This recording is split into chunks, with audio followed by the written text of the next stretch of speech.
Hi, this is Patrick Henry, the CEO of QuestFusion with the Real Deal What Matters Live. I'm here today with my guest, Jeremy Glaser. Jeremy has been a guest on my program before we went to the live format, so you might have seen some of our videos together. Jeremy is an attorney at Mintz Levin. He is an expert on securities law. He's worked with both venture capitalists as their attorney as well as startups as their attorney. So he's worked both sides of that equation. And he's also been an entrepreneur in addition to working at very well-established law firms. So welcome, yes, Jeremy. So I learned how hard it really is. Yes. Give you more empathy for the entrepreneurs out there. So today we're going to be talking about term sheet basics. Basically, when you're raising outside capital for your company, you end up with something that's called the term sheet, which outlines what's eventually in the definitive agreement for the financing. And this is an area that I think comes up a lot for me in my consulting practice, because there's so much focus on the single term in an equity financing of valuation. Everybody gets really wrapped around the axle in valuation, which obviously is an important deal term, but it's not the only important deal term. And in the age of unicorns, what we saw was that a number of companies were so hyper-focused on the deal term of valuation that they missed many other things. And that's why we have so many companies now that are basically, I don't know if you would call them the Walking Dead, but in this situation where it's very difficult for them to either get acquired or go public because there's this perverse setup within the deal. So let's take a step back and just talk to me about debt versus equity and when you see that going on in deals in the current environment. Sure. So, generally the most early stage companies are getting funded through what we call convertible note. And there's a lot of reasons for that, but the principal reason is it avoids the whole conversation about valuation. Right. So these convertible notes can be put in place very cheaply, very quickly. You don't have to have a conversation about valuation. You just agree upon some sort of a discount to some potential future round, or maybe some warrant coverage, sometimes both. So those transactions can be done quickly, cheaply. We tend to see those at that point in the company. So, early stage, really, friends and family money, maybe really early stage angels. Yeah. I say really early stage angels because we've seen a change in the market where angel groups and more sophisticated angels used to be willing to do convertible note deals. Not so much anymore. They've kind of learned their lesson, probably the hard way, that they're better off actually pricing a deal and doing a very sort of sometimes simple, sometimes not so simple, series seed type of financing, which actually price the round. Right. So generally, note deals, debt deals, very early, kind of the first money in, and then pretty quickly you'll move into equity, preferred stock, and that'll be that way for quite a while until you're ready for a sale or do your public offering. Yeah. So what I'm seeing is kind of if there's that $1 million round is kind of no man's land, but if somebody's doing a $250,000 round or $500,000 round, they're typically doing it as a convertible note. And I see a lot more deals floated by me as safe agreements, which were kind of, I guess, taking on the Y Combinator approach of things where it's not officially debt. It operates a lot like convertible debt. It looks like convertible debt, just with no sort of, due date, and it's not no interest, no due date, no thing like that. So, I mean, it's a little bit more favorable for the company versus the investors. Some investors are unwilling to live with safe agreements. I've seen that situation. But the basic thing, you have a cap, you have a discount. In the case of debt, you have an interest rate, you have a term, and maybe some warrants. So relatively straightforward deal. That's right. Now the cap, though, we didn't mention the cap. I was talking about these deals can be simple and you avoid any kind of valuation, going to your comments about valuation. Right.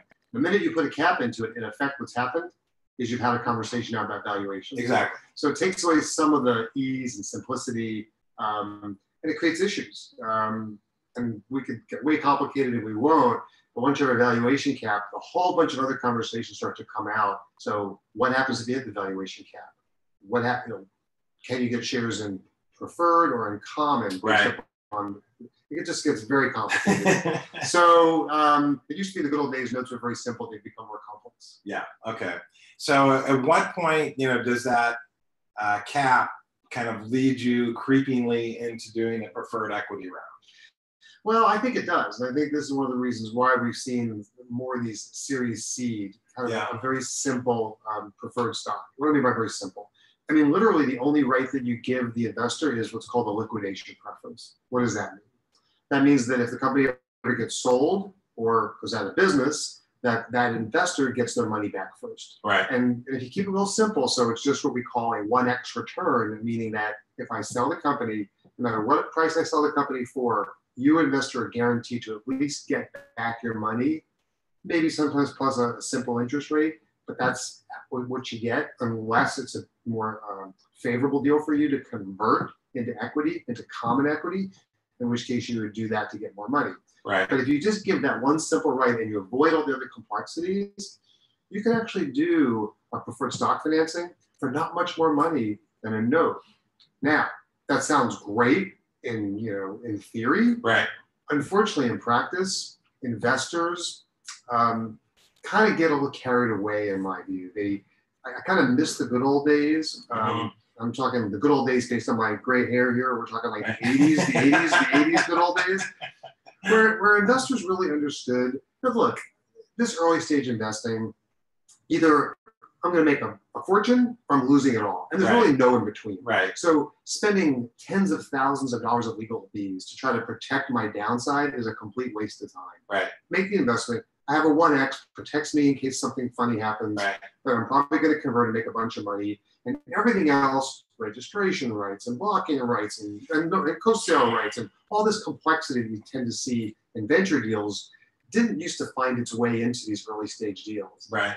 Unfortunately, now I can tell you that some of the angel groups have decided that they need to have all this. And so rather than keeping it simple and punting that to the potential future venture round where you're raising 10, 12, $20 million, they're requiring all this detail into these early transactions. Yeah. And look, as a lawyer, I could say, oh, isn't that great? We get to make a lot more money now in these early transactions. But I'll tell you, as an entrepreneur and as a business-focused lawyer, I think it's terrible. Yeah. I think this is money that should be staying in the business. Yeah. It takes too long to get these deals done.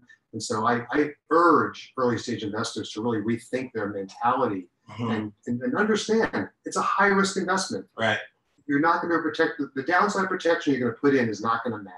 Right. Either it's going to be a home run or you're going to take a complete write off. Everything in between kind of doesn't matter. Yeah, but it's the reality of the current situation. As you said, you're dealing with angel groups and to convince them to kind of get off of that because they have lost a lot of money in early stage deals. And this is kind of how they want. That's what you do. That's the nature of this investment, right? I used to like the old rule of thumb for these venture capital funds was, 1 out of 10 deals are basically, return the fund. Right. But actually, as I've heard and seen more statistics, that's actually not true. Certainly not with the early stage. It's more like 1 out of 25 or even 40. Right. You have to have massive, diversification of investments to actually get any kind of venture type returns. Yeah, no doubt. I mean, there's this focus on the 10x return, but in fact, it's the 50x, 70x, 100x return on a company that really drives the appreciation of the fund. Exactly. But kind of back to the basics on the term sheet. So, I mean, for the entrepreneurs that aren't finance experts or even basically financially savvy on your balance sheet, there's a set of liquidation preferences on your balance sheet. Your employees get paid first, then typically your vendors. Then if you have some line of credit, maybe that gets paid first. And then if you have long-term debt, that gets paid. And then eventually preferred stock, and then eventually common stock. As an entrepreneur that starts a company, what you have is common stock. So you're at the bottom, you get paid last. You're at the bottom of the pile. Sure. So as a venture capitalist, you have all the upside. You have more upside. Yeah. So as you go further down in the stack, if the upside gets bigger, depending upon how you structure your preferred stock, you can get a massive return. So getting back to preferred stock, in a venture capital deal, you've got valuation, you've got this liquidation preference. And we talked about a 1x liquidation preference, which means you basically get your money back. I've seen, some VCs and less so angels come in and they want like a 2x or a 3x liquidation preference. Again, trying to protect their downside. Right. As an entrepreneur, say no to those deals. I think anything more than a 1x liquidation preference is not really fair and equitable from, you know, both the entrepreneur and the investor standpoint. But what are you seeing there in terms of the actual deals that you're doing and your colleagues are doing? Are you seeing a lot of requests for more than 1x liquidation preference? So not really. I mean, the good news is right now there's a lot of capital. Yeah. So, you know, it always kind of shifts, right? So you want to go back 10 years, you know, 08, 09, yeah. when there was, everybody was afraid to make an investment. Yeah. There wasn't a lot of capital. Was definitely seeing 2x, 3x. Shoot, I remember I saw one term sheet that was a 5x. I mean, it was like, you want my money? You know, it's got some tough terms, you know, right. take it or leave it. Right. But it's shifted and it's gone back to more normal. And so it's really predominantly 1x transactions right now. So what are you seeing in terms of like participating preferred? So you get your money back, but then you're participating on the upside on top of that. Right. So we should talk about what that in fact means. So we've been talking about this kind of 1x liquidation preference that says I get my money off the top. Yeah. But in addition, and the vast majority of deals are done this way, you have a participation on the preferred stock. Right. Now, when I say the vast majority, with venture capitalists. Yeah. You know, with angels and all that, probably not as much. Okay. But sophisticated VCs, they're coming in now pretty consistently wanting participation rates. So what that means is effectively that they get all the upside of being a common stockholder. We talked about all the upside goes to the common, but in addition, they get this 1x always on the protection on the downside plus participation on the upside up to some level. Right. And it's kind of odd in that I've always been kind of baffled by this idea of a fully participating preferred, because effectively what that says is if I go ahead and make $1 million investment in your business and we sell it for $10 billion, yeah, I made a massive return, right? I should be dancing in the streets. Why do I care about the fact that in addition to my 30% of the 10 billion we just got, I get my $1 million back too, right? It just seems kind of petty. Right. So most of the time, certainly when I'm involved, we try never to have a full participation.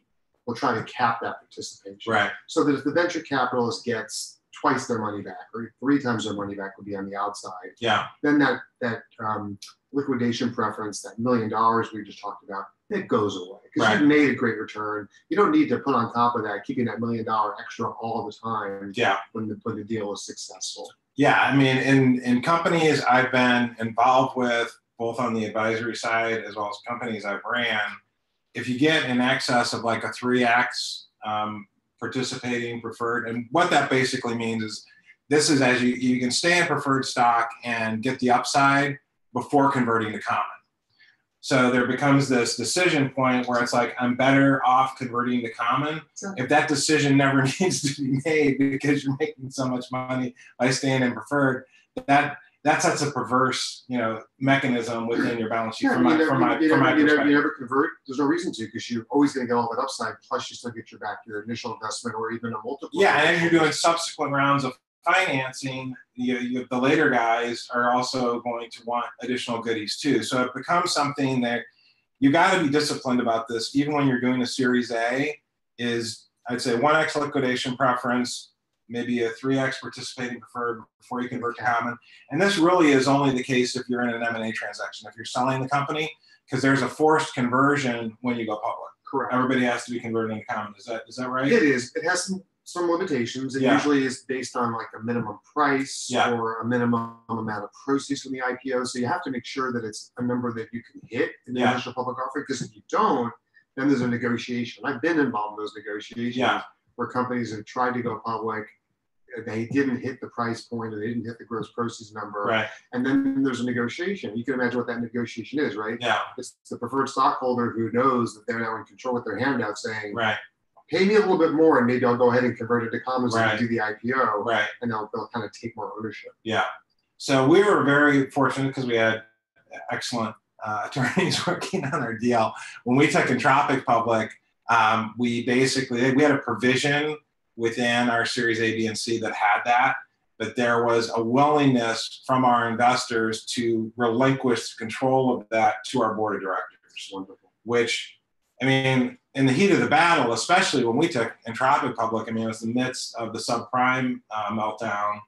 of the mortgage business. So it was a very, very difficult time to get a company public. And we actually had to reduce the number of shares and lower the price in order to get the company public, which it worked out in the long term great for everybody, because the company survived through the Great Recession and eventually drove a $1 billion valuation. But if we were in some committee discussion, around that with the biggest venture capitalists were part of our board, so that was also part of it. So the other investors felt like they would be protected pretty well by the guys that were inside the tent making the decisions, which I thought was just a reasonable, very good way to do it. It actually really is, and it's not just the issue about going public, but there's a lot of, getting back to kind of the term sheet, there's a lot of protective provisions that get put into a term sheet, particularly at the venture capital round.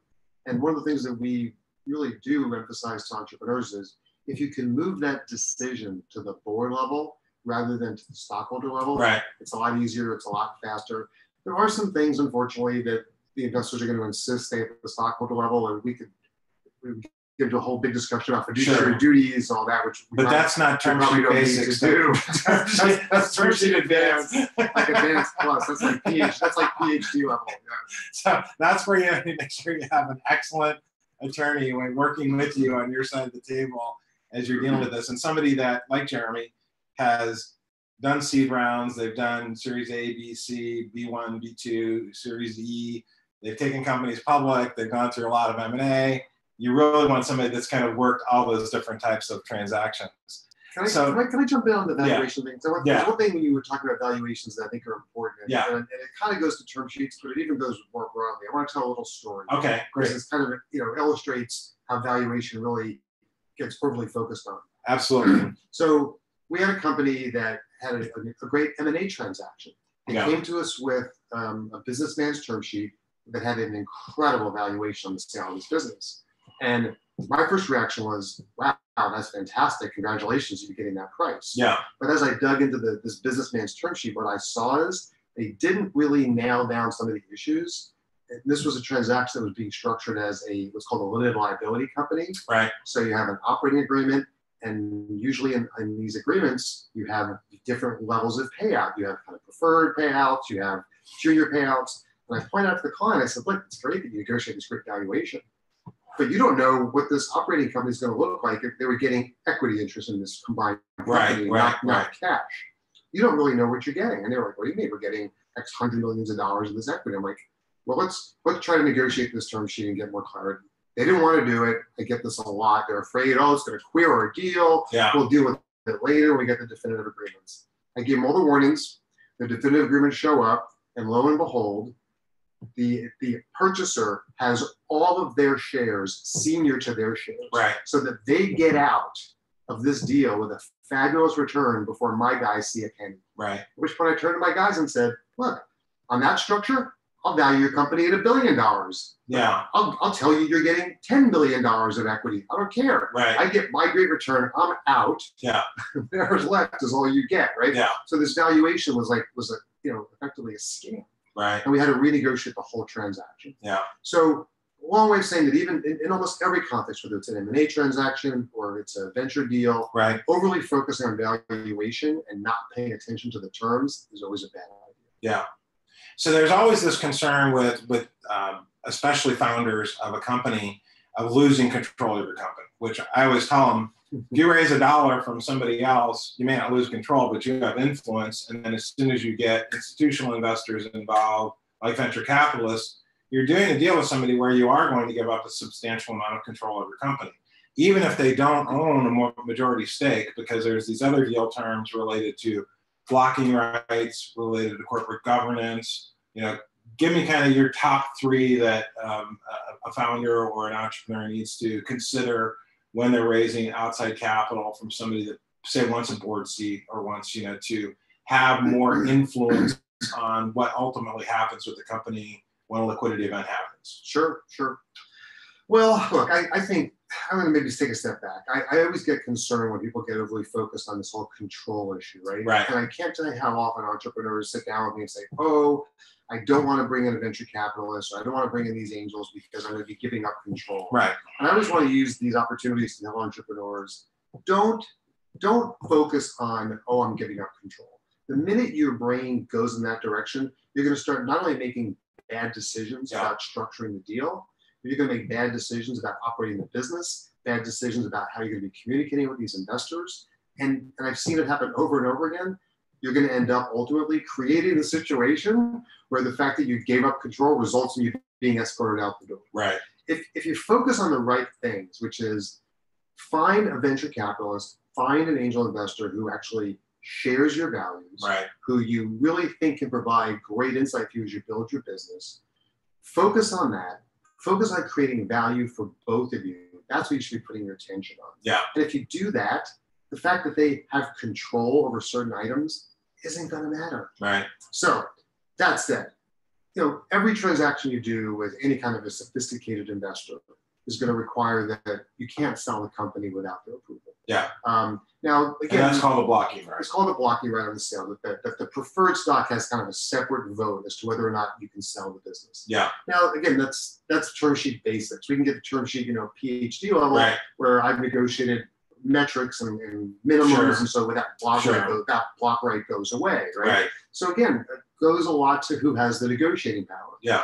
If Patrick, you have 5 venture capitalists knocking on the door saying we want everyone in, we could probably negotiate where that blocking right goes away at certain prices or certain multiples or a period of time, right? Yeah. But if this is the only term sheet you got, you're probably not going to have any success in getting anything other than they have the right to approve a sale. So that's a real classic one. The other one, which obviously is important, is the ability to change the CEO. And that's driven by who's in control of the board. And now, certainly depending upon valuation, you could still retain control of your board as the entrepreneur. So example, 5-person board, you bring in a VC who's maybe taking a third of the business. They might only have 2 seats, and you'll have 2 seats on your side. And then usually there's a third seat, or in this case, the 5th seat, which is somebody from industry who everybody kind of agrees would take that seat. Now, theoretically, you could still win any vote at that board level by convincing that independent to vote along with your side as opposed to the VCs. Yes. That's the key to making sure that you don't lose your job, right? Because the board can hire and fire the CEO. Right. Now. But I've even seen situations, I ran a company where a very significant Silicon Valley venture capital firm, which will remain nameless, had a unilateral right to change the CEO, even if they didn't get a full consensus. They basically had that card in their deck to be able to play at their will. Yeah, that's really hard. Did the CEO have an employment agreement at least to protect him if they pulled that trigger? Yeah. I was going to say that's kind of the way you protect yourself. Right. You put something in place that at least at the minimum provides that if you're terminated, there's not what's called good cause. And again, we don't want to get into the complexity of what that means. But I do have other videos out there in that area from one of your colleagues, Jen Rubin. So check out my YouTube channel and you can look at those things with my interviews with Jen Rubin, and fantastic stuff. All things that are very important to consider as soon as you bring outside money into your company and what you want to do from an employment agreement standpoint. Absolutely. But go ahead. Yeah, no, I was going to say, you just want to make sure you at least put something like that in place so that at the minimum your equity vests and you get to keep your equity, or at least most of your equity, if they just push you out the door because they didn't like the fact that you're wearing, pink shirts these days or something. Yeah, so those are kind of some key things. I think the other thing in my mind is, let's say I have seen this example with clients I've worked with where they end up getting 2 term sheets, and they always prefer the term sheet that has the higher valuation. Right. And I understand that, but the way I think about things is until it's a liquidity event, and a liquidity event meaning selling the company, an M&A transaction for cash. A liquidity event going IPO is a liquidity event for the investors, but not for management, not for the founders. Over time, you'll make more money potentially, but you get 100% out in an M&A transaction. Over 4 years, I got like 20% out in Entropic until we eventually sold it. It's really hard to sell as an insider in a publicly traded company. It's challenging with windows and issues and controls. But these intermediate benchmarks of valuation at a Series seed, a Series A, Series B, Series C, the objective is to make progress with your company, and unless that's the last round of financing you're ever going to need, put yourself in a position that you're going to increase valuation and not end up with some perverse situation with your existing investors. So you're dealing with up rounds versus down rounds and cram down rounds and all these negative things. Definitely. I think the other part of it is get the smartest people around the table that you can.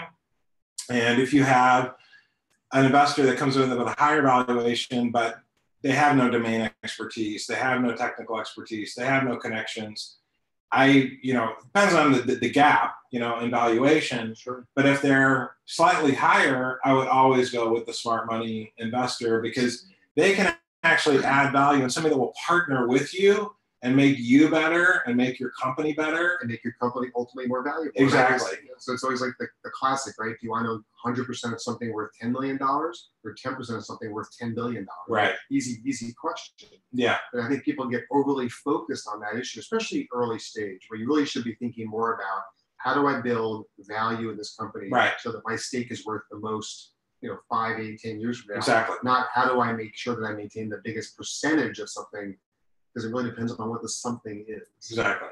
Yeah, no doubt.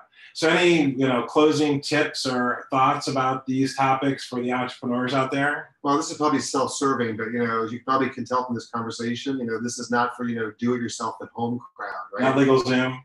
Definitely not. I'm not aware of any online things out there that can help. There may be with all the funding now in AI, right? Yeah. Maybe the VCs are going to want to get rid of us lawyers, and they'll fund some company that can negotiate venture capital deals, right? Yeah. But until that happens, you need to have really good legal advice. You need to have really good people around you, like you say, the experts who've done these transactions, who could tell you what the upsides, tell you what the downsides are, point out where. In that term sheet, there might be things in the term sheet itself. We talked about liquidation preference multiples, that even though the valuation is higher, but the net result is on a sale of the company at $100 million 5 years out, and you run all the numbers, you're worse off than the deal that actually had the lower valuation. Right. You need to know that. You need to know how to model that and think that through, even without taking into account all the other things you talked about, like expertise and connections, which totally matter. Right. So for me, the takeaway is, don't do this alone. Never, and I mean this, never sign a term sheet with any investor without having had a lawyer, certainly, an experienced one, look at that term sheet on your behalf before you sign it. Right. Excellent advice. So how can people get a hold of you, Jeremy? Oh, sure. So obviously available on my firm website. Mintz.com. We also have a startup-focused website called Mintz Edge, mintzedge.com, which I would highly recommend people go look at. So you have a lot of kind of basic forms there in terms of proprietary rights and confidentiality agreements. And so we don't really have those forms up there, but we have some packages available at incredibly reduced rates to get you access to all kinds of information and documents that you would need that will help you at a dramatic discount. Yeah. But mostly there's just a lot of really good articles, information, podcasts, which I've been doing, including one with you, that really speak to entrepreneurs, how to build your business, how to fund your business, how to sell your business, how to take your business public. So definitely recommend people go to that. And then from there, they can always email me. It's jglaser@mintz, mintz.com. Okay. I'm also very active on Twitter at SDVC Lawyer. That's at San Diego Venture Capital Lawyer. So SDVC Lawyer. Okay. And I'm always posting articles very directed towards entrepreneurs. How to raise money, changes in the market. You'll see if you go on my Twitter feed, lots of stuff out there now around cryptocurrencies, and token sales, and the regulatory crackdown in the area. Right. Really important stuff for people to be following. Awesome. Well, thank you, Jeremy. Appreciate y'all tuning in today. That's about all we have for today. So thanks for joining the Real Deal What Matters Live.